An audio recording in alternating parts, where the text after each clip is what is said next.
Welcome to New York's #2 sports show. Lost in all the trade deadline festivities is that the Yankees take 3-4 from the Tampa Bay Rays in one of the stranger series that you'll find, and really concluding with a game that had a rain delay for just shy of 3 hours and was the only game in baseball. So, you had all the other fans of teams just kind of checking in on the deadline happenings, and Yankee fans were able to do that as well with that long rain delay, where there were trades that occurred, most of them really when the Yankees were not playing. But a lot to discuss. I just recorded the trade deadline episode. Um, so some of the things that I spoke on there we'll be doing here as well, but obviously more of a focus on the series that was against the Rays. And that was a big 3 out of 4 win. I mean, look, the Rays now, who did a little bit of buying and selling. The Rays are always an interesting team as far as what they're going to do, and have a lot of respect for the moves that they make, but they have been on a slide lately. And they did take the first game of the series, but impressive the Yankees took 3 or 4. I did not think that that would necessarily happen. I kind of predicted that it'd be a split. It was very close to being a split. The Yankees, you know, came back in games 2 and 3 in different ways. Game two, they were actually down by more than they were in game three, but game three, was really the highlight game of the series, really a crazy finish that went to extra innings. And then game four, Yankees jumped out to a really big lead. Rays made it a little bit interesting. And then after the rain delay, there was just no scoring on either side. And the Yankees bullpen was really thinned out at that point. So the Blue Jays had a bit of a struggle. In fact, they came close to losing all 4 games to the Orioles. They ended up winning the last game of that series, so they lose 3-4. And so right now the Yankees sit at 16-49, 3 back on the loss side of the Blue Jays. Now keep in mind the Blue Jays have that head-to-head tiebreaker over the Yankees, but there is still 3 games left with Toronto at Yankee Stadium, which should help. I mean, both of these teams are much better at home, which is why it's imperative for the Yankees at a bare minimum to finish with that #1 wild card, aka the 4th seed in the American League. But they got the Red Sox trailing right behind them. Now, the Red Sox were not that active on the deadline, whereas the Yankees were. And I guess let's just quickly start there. Again, I've already, discussed it more in detail in the deadline episode, but just for the sake of chronological order and getting things right and the transactions, let's just discuss. So during the series, the Yankees traded for Austin Slater from the White Sox. He goes to the roster, and it's actually JC Escarra that is sent down. Now, I had speculated that was a possibility based on the fact that, you know, and it's funny, at the time, Oswald Peraza stayed on the roster, but we'll talk about where that doesn't last. But for now, it was Escarra because Ben Rice is now kind of part of the catching tandem with Austin Wells. So, um, and I think that we'll probably see Escarra again. I think that whether it be like playoff roster, like there will be use for Escarra, even if there is an injury. Like, and I can certainly see it like, for a best of 3 wild card series or a best of 5 DS, where I do think with the pinch running, because the Yankees have a lot more versatility on the bench with pinch hits and pinch runs, that you may need that third catcher for sure in Escarra, especially considering Ben Rice's role isn't quite the tradition, what you're used to. He plays a lot of first base, plays a lot of DH. So there was that, right? So Slater takes that spot. And then you just get a bunch of trades that happen during today's 4th and final game of the series, where Jake Bird, the reliever, is acquired from the Rockies. The Yankees trade away Oswald Peraza to the Angels. So Peraza's tenure with the Yankees comes to an end. He was with the organization, I think, since like 2016, and made his debut with the Yankees in 2022. So he was really bad this year offensively, could never quite find his footing, and a change of scenery is what he needed, and he didn't have options. The Yankees couldn't just send him down. So Peraza goes to the Angels, and they bring in Jose Caballero from the Rays, who was in the other dugout and had to be taken out of the game in the 8th inning. The Rays ended up with like no one on their bench. So Caballero, who is a utility player, a lot of speed, he's tied for the most steals in baseball. He can play shortstop, and that's the interesting thing, right? So he basically is your backup shortstop to Volpe, but Caballero also has options. So there is a world where he could be sent down for a portion of time. Because again, remember, Aaron Judge is not that far away from coming back. And so whose spot does he take? It would seem to be either Slater, who I believe they'd have to designate for assignment, or Caballero, who they would send down. So we'll see. But again, Caballero will provide a different element to this Yankee roster, and he's a good defensive player. He doesn't really hit much, not a great offensive player, but um, will definitely provide some utility um, to this Yankee club. And then the other couple deals, David Bednar is acquired, the two-time All-Star closer from the Pirates, is now a Yankee, and he will be in that late inning mix. And then Camilo Doval as well, from the San Francisco Giants. He is now a New York Yankee. He was the closer for the San Francisco Giants. He also has an All-Star game appearance to his name. So Devin Williams is still the closer, but you have, Luke Weaver, Duvall, Bednar. You just brought in Jake Bird. I mean, if Jonathan Loaiza could ever get back going, Fernando Cruz will be back by the end of August. Mark Leonard Jr. is going to be back. And Tim Hill, of course, is, the Yankee lefty. There's a lot of options. And so with that, after the game, the Yankees sent down Yuri De Los Santos, who did yeoman's work in game 4. Looked excellent. 3 perfect innings with 5 strikeouts. Like, De Los Santos is actually looked very good since he's come back from injury. And then Ian Hamilton, that's sort of the more bigger news, but I'm not that shocked because Ian Hamilton has options. And when you have options, that's going to lead you being sent down. So I'm sure Hamilton isn't happy, and I'm sure we'll see him again. Look, I'm sure Ian Hamilton will be back up at some point. I'd be shocked if he wasn't. What will his role be? Who knows? So that's one more spot, right? So think about it as Caballero for Peraza.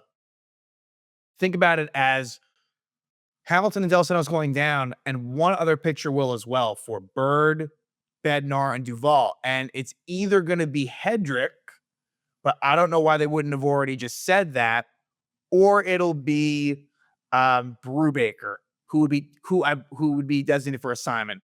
I almost think that that's what's going to happen. Otherwise, I don't know why you wouldn't just say that Brent Hedrick has been optioned.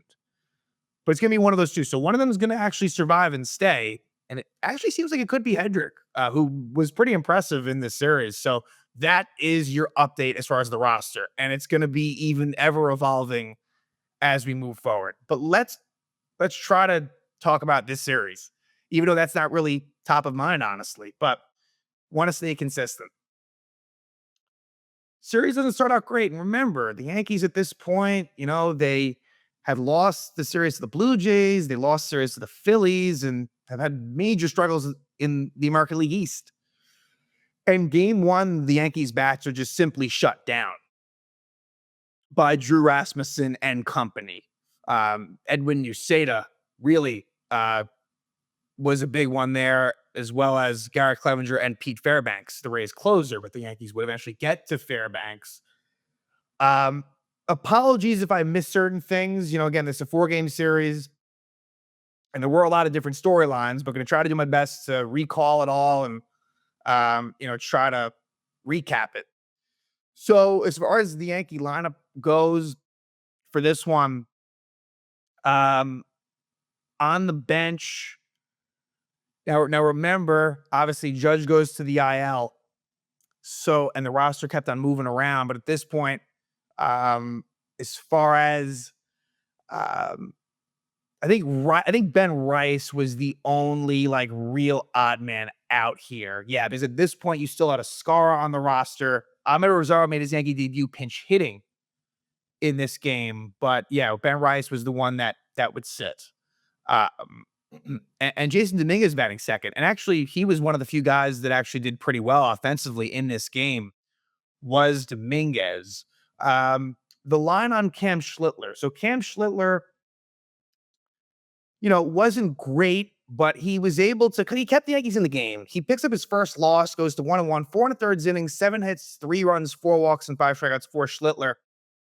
And with Luis Seal coming back, and he will be back on Sunday versus the Marlins, it'll be interesting to see what they do as far as that last rotation spot. Figure Will Warren's the number 4, right? You want to call Luis Seal 3, Will Warren 4, whatever you want to do. And is it Stroman or is it Schlittler? I have this sort of bad feeling that Schlittler gets sent down. It's just kind of a gut feel, and Stroman gets to keep that number 5 spot, but we'll see, right?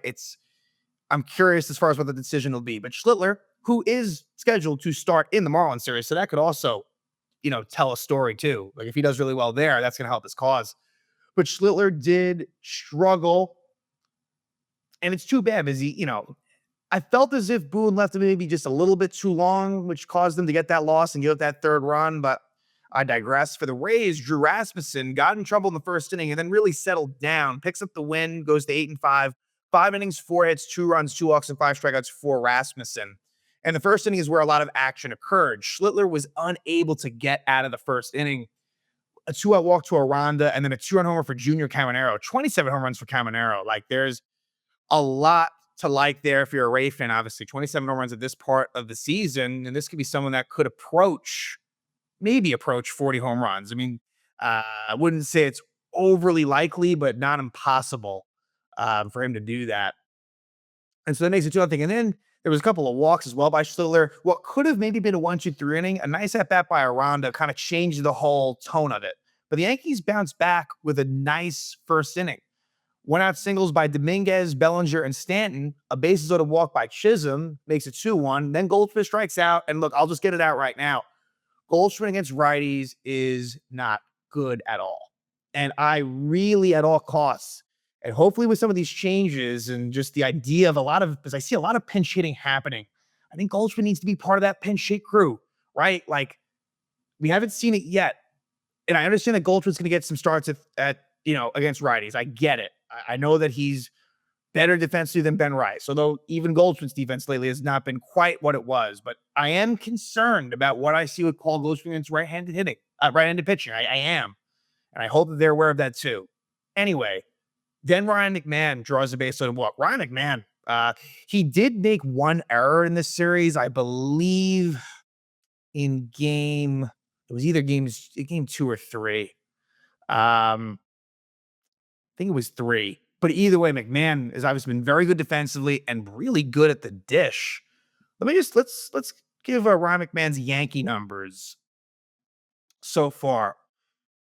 I mean, more than impressive. 8 for 20, 4 RBIs, 4 walks, 8 strikeouts, which, again, that's part of his game, but a 400 batting average and a 1.02 OPS. So really, things have been great. And he had just to jump ahead, he had a walk-off base hit in game 3. So really doing a good job as far as, becoming a Yankee and not seeming like it's phasing him one bit.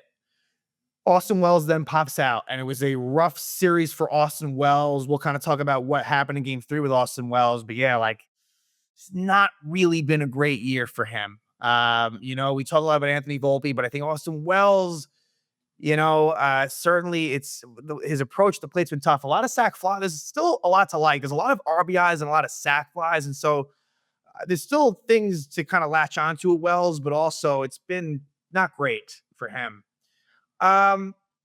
Let's move our way over to the top of the 5th, where obviously a leadoff walk to Yandy Diaz is not going to do Schlittler any favors, and then Aranda single, and then a lineup by Caminero. You could have had Hedrick come in for Josh Lowe. Now, they may have pinch hit Lowe with Christopher Morel or whatever, but unfortunately on an 0-2 pitch, not a good pitch by Schlittler, RBI single Josh Lowe to make it 3-2 Rays. So, again, the Yankee bullpen was thin as well. So I'm not saying it was an obvious decision, but one that was certainly questionable. I mean, leave Schlittler in, and then Hedrick looked great. Strikes out Mangum and future Yankee Caballero to end that 5th. Uceda totally kind of locks the Yanks down in the 6th and 7th inning. Ian Hamilton comes on replacing Hedrick in the 7th, and Hedrick 5 outs, 3 of them strikeouts, look really good. Ian Hamilton, who has been sent down at the end of the series, a walk to Yandy Diaz, a double to Aranda, but then he's able to get out of it. Not great base running by Yandy Diaz as Junior Caminero reaches on a fielder's choice, and they get Yandy Diaz out at the plate. A toss from Hamilton to Wells. And then Luke Weaver gets out of the jam, strikes out Lowe and Mangum. So it keeps it at 3-2. But again, the Yankee offense just couldn't really do much of anything. Tim Hill comes on in the 8th after a Jose Caballero infield single. This was not Volpe's fault. He didn't field it cleanly, but Caballero was going to be safe regardless. We'll talk more about the Volpe defensive front more in games 2 and 3.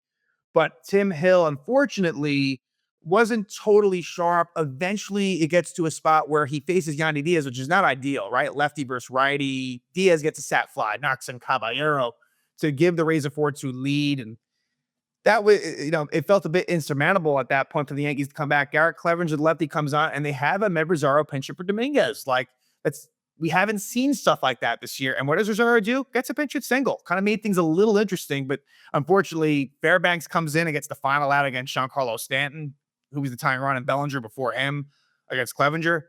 But Brubaker pitches the scoreless ninth inning. It's funny, Brubaker has actually been okay. So um, it'll be interesting to see who, if they get rid of him or not. Um, he really hasn't been in any like high leverage situations, but Fairbanks is able to pitch a scoreless ninth. There was a 2-out single for McMahon, kept the game alive, but then Austin Wells lines out to Johnny DeLuca, who made a really nice play actually. Kind of robbed Wells of an extra base hit and ended the game. So at this point, yeah, vibes are pretty low for the Yankees. And we go to game two, and it's Max Fried that kind of gets it done again. And he's been sort of all reliable for the Yankees. Um, and he had to withstand some Anthony Volpe bad defense as well in the first inning. But Fried gets the win he improves to 12-4, gets that 12th win, 6 2/3 inning, 4 hits, 4 runs, only 2 earned, 2 walks, and 9 strikeouts. He threw 111 pitches. So any concerns about the blister, you can kind of put that aside. And then for the Rays, it was Joe Boyle. Loses to go to 1-1, 3 1/3 innings, 4 hits, 6 runs, 4 of those earned, 3 walks, and 6 strikeouts. So Boyle got off to a decent start. Then things kind of came undone for him in the third and fourth inning. Um, as far as this game, Giancarlo Stanton would be on the bench. So Ben Rice would DH. And then Goldschmidt again. It was all righty starters for the Rays. Um, so, you know, in that case, you're going to see a lot more of McMahon. You're not going to see Rosario.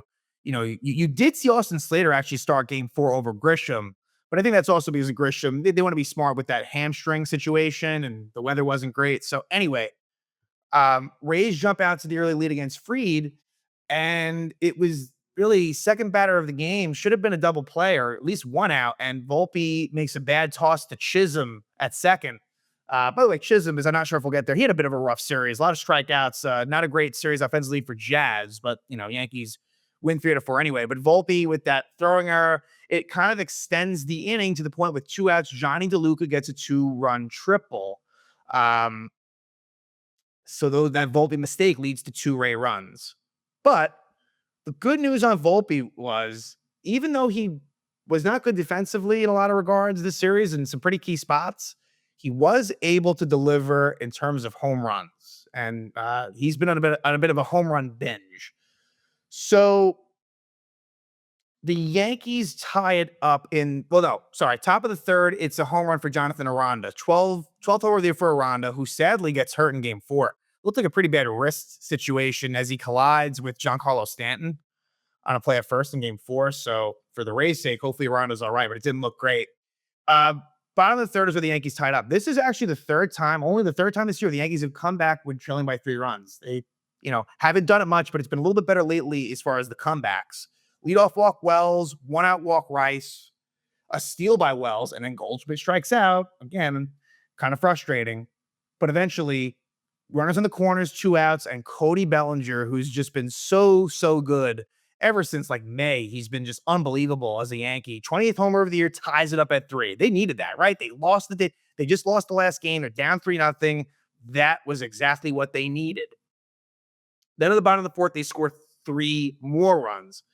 Dominguez leadoff single, still second. McMahon fly out gets Dominguez to third, and Anthony Volpe is able to get an RBI single, makes it 4-3. Austin Wells reaches on an error by Caballero, so hopefully he can get the bad defense kind of out the way before he goes to the Yankees. But then they bring on lefty Mason Montgomery and some steals, like a double steal, which leads to a run. Volpe, which he has not really done a whole lot of solid base running, steals third, his 12th steal of the year, and it's a bad throw by the catcher, Nick Fortes, and he scores on the play to make it 5-3. And then eventually, with 2 out against the lefty, Paul Goldschmidt gets an RBI single to knock in Wells to make it 6-3.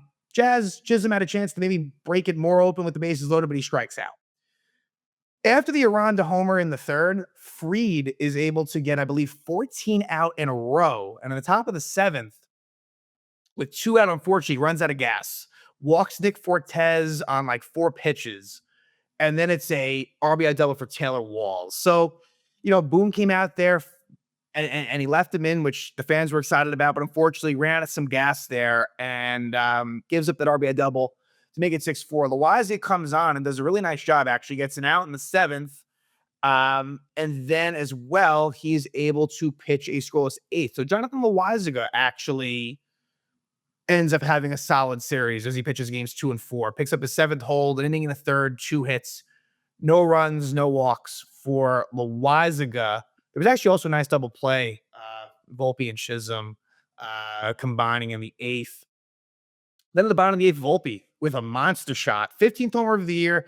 It went, I think it was like at least 440 feet, like a deep home run for Volpe to make it 7-4, which ends up kind of being important. Devin Williams comes on. It was a bit of a rough series for Devin Williams, and he hasn't been great lately. Leadoff triple Josh Lowe, walk Caballero, an RBI ground up by Tristan Gray on a play where McMahon gets the force at second. Taylor Walls grounds out, runner on first, 2 out. Then he goes to second on defensive indifference, and then Yandy Diaz reaches on a throwing error by Volpe, what would have been the last out of the game.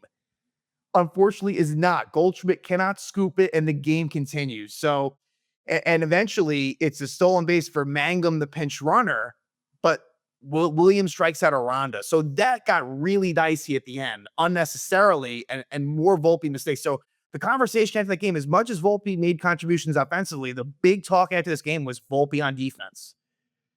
And it didn't. Look, and more mistakes occurred in game 3, but let's get there. So the Yankees, nice little comeback. They win 7-5. Fried really gets the job done. Game 3 was crazy.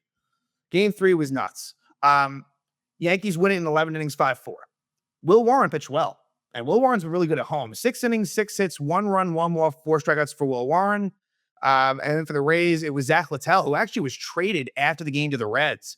The former, he used to be in the Yankee system a while ago, back in like around 2017. Littell, 5 innings, 2 hits, no runs, 4 walks, and 4 strikeouts. He pitched well against the Yankees early in the season too.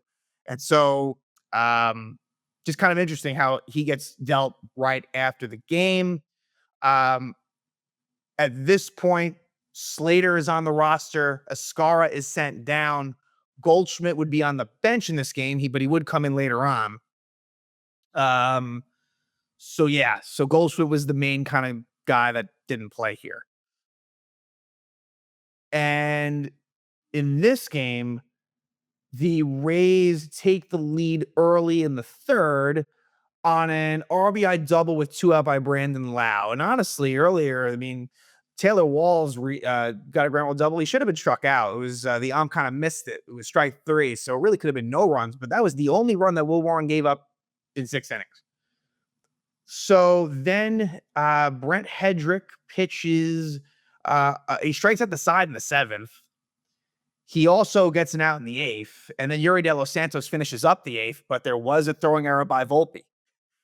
Again on Yandy Diaz. So, like, that's 16 errors for Volpe on the year. But he is able to redeem himself later. The 8th inning is where the Yankees finally wake up. They were being totally shut down. I think they maybe had 2 hits up until the 8th inning. Trent Grisham, who's hit a lot of clutch homers this year, does it again.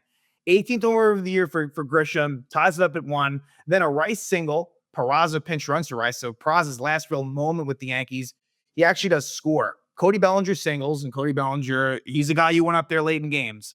And so it's 1st and 3rd, no out, because that was a hit and run play. And then Giancarlo Stanton with the drawn-in infield gets an RBI single to make it 2-1. Just kind of dunks it out into shallow outfield. Unfortunately, they don't score from there, though. Jazz flies out. Dominguez double play. They could have used more of a cushion for Devin Williams, pitching back-to-back days after he wasn't great the first game. Goldschmidt comes in to play first base. And it's a leadoff walk for Caminero, which is always a recipe for disaster. Caballero pinch runs and steals, gets his 34th steal of the season, still second. Yankees, will hope to have some of that action for them. And then right after that steal, and it was a bad steal by Devin Williams. Devin Williams didn't do a good job of holding him. Josh Lowe gives the Rays the lead back. So a bit of a demoralizing feeling for the Yankees. Seventh homer of the year for Lowe. It's the second blown save of the year for Devin Williams. And again, he hasn't really been quite as sharp lately, even though he's still going to keep that closer's role for now. 3-2 Raids. Bottom of the ninth, though, off of Pete Fairbanks, one of the better closers in the game. Anthony Volpe ties it up with a huge ninth inning homer, his 16th homer of the year. So Volpe has been on a home run binge lately. So, hey, that's the one good thing, because Volpe, again, the struggles have been very much there.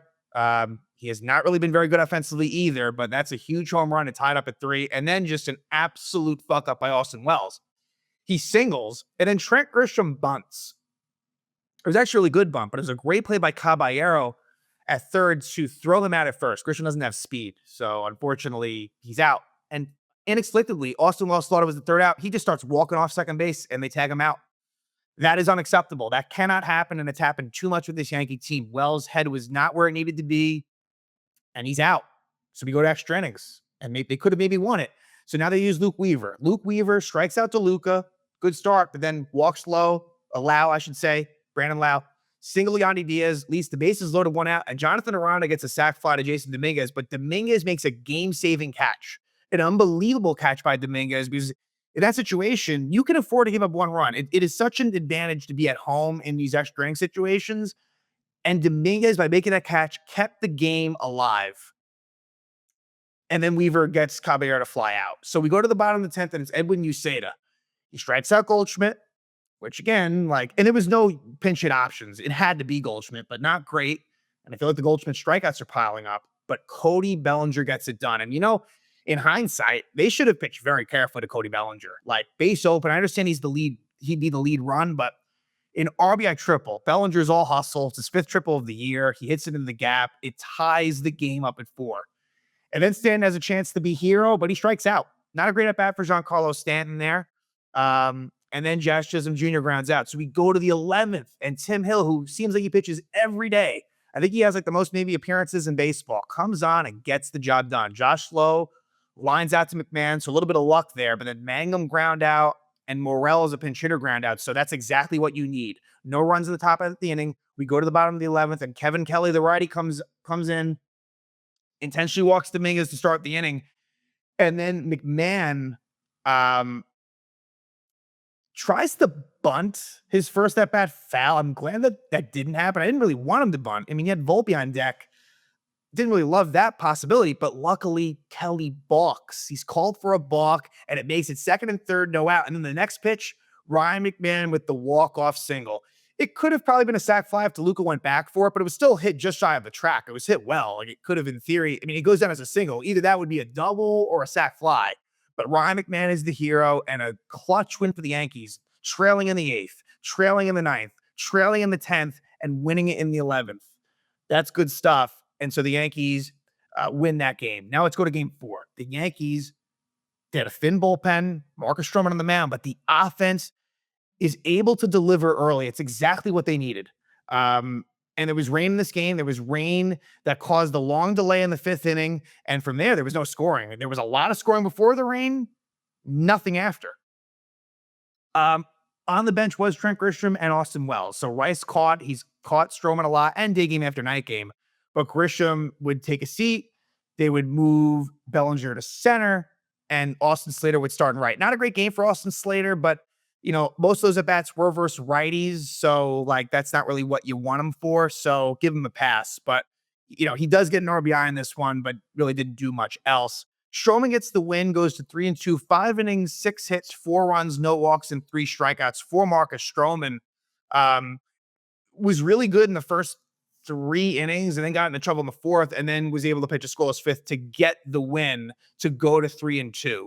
So Stroman, for him, you were hoping he can eat innings, and 5 innings is good enough considering, 6 would have been great, but also Stroman could have been capable of less. So he's kind of hanging in this rotation for now. I don't think it's going to last much longer, regardless of anything, but the rotation to me is still kind of thin. And so Stroman's still in there. But anyway, for the Rays, it was Ryan Pepio who did not do well. 4 innings, 6 hits, 7 runs, 3 walks, 4 strikeouts, loses due to 6-9. An impressive outing. Pepio had done well against the Yankees, I believe, in his previous outings, but just didn't get the run support. Here, he just got hit pretty hard.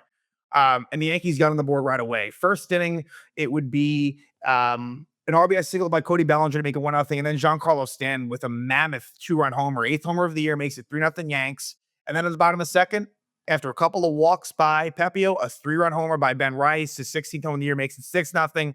And then at the bottom of the third, and there was a tons of, I mean, the injuries were kind of crazy on the Ray front, as Yandy Diaz was hit by a pitch and left the game. Chandler Simpson seemed to have a bit of like a hand issue, and he left the game.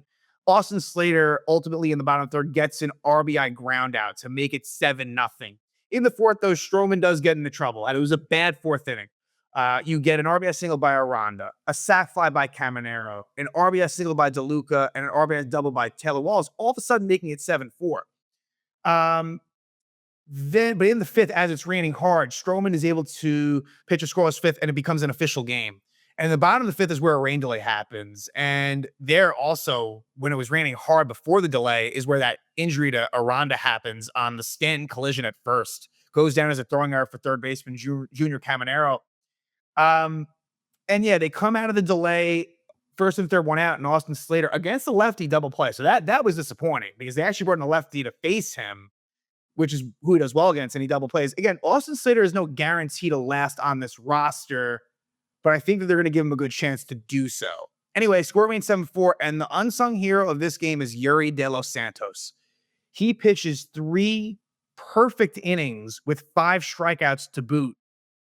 And then in the ninth, Jonathan Loaisiga gets the save. So it's Loaiziga's first save of the season, first save since, I believe, the end of the 2022 season. A leadoff double to Matt Thaiss wasn't what you were looking for, who came in actually for Caballero.